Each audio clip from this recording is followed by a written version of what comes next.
Miarabantsika tsy avy indray amin'ity alatsinainy fa 15 volana janoary ity. Misaotra an'Andriamanitra isika fa mbola nomeny fahasoavany sy ny fahamonjam-pony mandrakariva. Alohan'ny hidirantsika ny amin'ny mofinainan'io dia hivavaka isika. Dia Andriamanitra tsara isan'andro, mbola misaotra anao izay efa nomenao an'izao fotoana izao indray fany mandray ny teninao. Misaotra anao ihany koa izay mampahirana mandrakariva. Eto izay ankehitriny mahatsapa ny tsy fahamendrehanay. Mangataka ny indrafonao, mangataka anao mba hamalavalanay ary hanala ny fahotanay sy ny tsy fahamendrehanay rehetra. Eto izay andray ny teninao ankehitriny, metezanao ny teny manoloana anay. Anaran'i Jesosy, amen. Lohateny mofinainantsika androany dia manao hoe OVANA avy amin'ny voninahitra ka ho amin'ny voninahitra.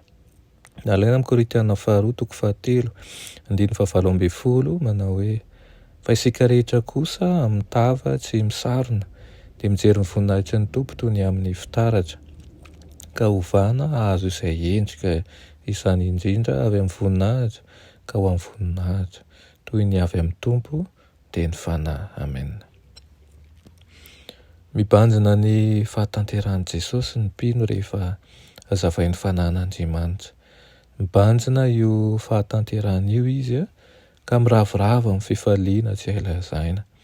Hitany eo aminy ny izao ny ota sy ny tsy fahafahamanoatra, ary eo amin'ny mpanavitra kosa ny tsy fananana ota sy ny hery tsy manampetra.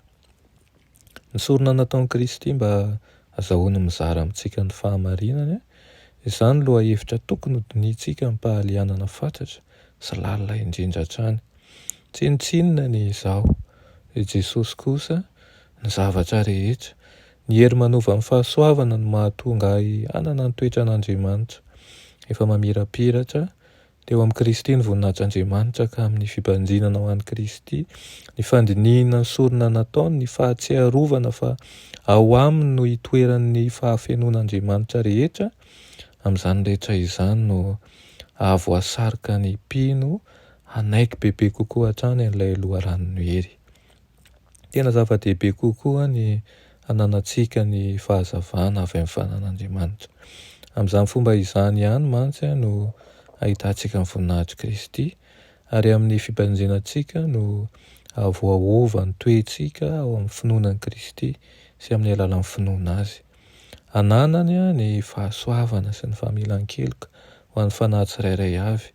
Rehefa mijery an'i Jesosy amin'ny mpinoana isika dia ny finoantsika no hanaisitra ny haizina, ka amin'izay fotoana izay no iankofantsika amin'Andriamanitra noho ny fitiavany mahatalanjona tamin'ny nanomezany antsika an'i Jesosy ho mpampahery antsika.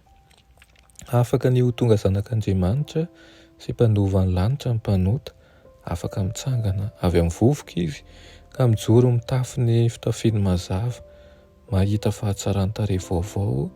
Ao amin'ny Kristy izy isaky ny dingana rehetra ataony, ary manahaka azy bebe kokoa hatrany ao amin'ny toetra. Ny fitiavana naseho tamin'ny fahafatesan'i Kristy dia mampifoa ao aminy ny fitiavana feno fankasitrahana, ary ho valo mivavaka tsy mihatsara velatsia ataony dia voafindra avy amin'ny fahasoavana ho amin'ny fahasoavana izy, ary avy amin'ny voninahitra ho amin'ny voninahitra, mandra-pahatonga azy voaova araka ny endrik'i Kristy rehefa mibanjina azy. Izany no ilazan'ny ten'Andriamanitra antsika fa mila mibanjina sy mijery amin'ny Kristy mandrakariva isika amin'ny lafiny zavatra rehetra, fa izy irery ihany no afaka manova antsika. Iray vavaka isika.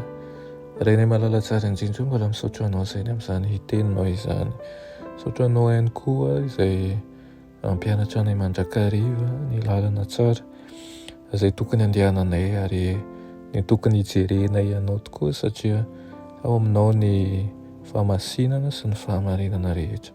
Mangataka aminao izay mba kasika ny fomam-panahinay rehetra ianao, ka ianao ny tompo hanovanay, ianao ampitodika anay mandrakariva eo aminao, ary ihany koa ahafahanay manana toe-tsaina mihoatra lavitra noho ny amin'izao fotoana izao izay fanananay. Aminaran'i Jesosy, amen.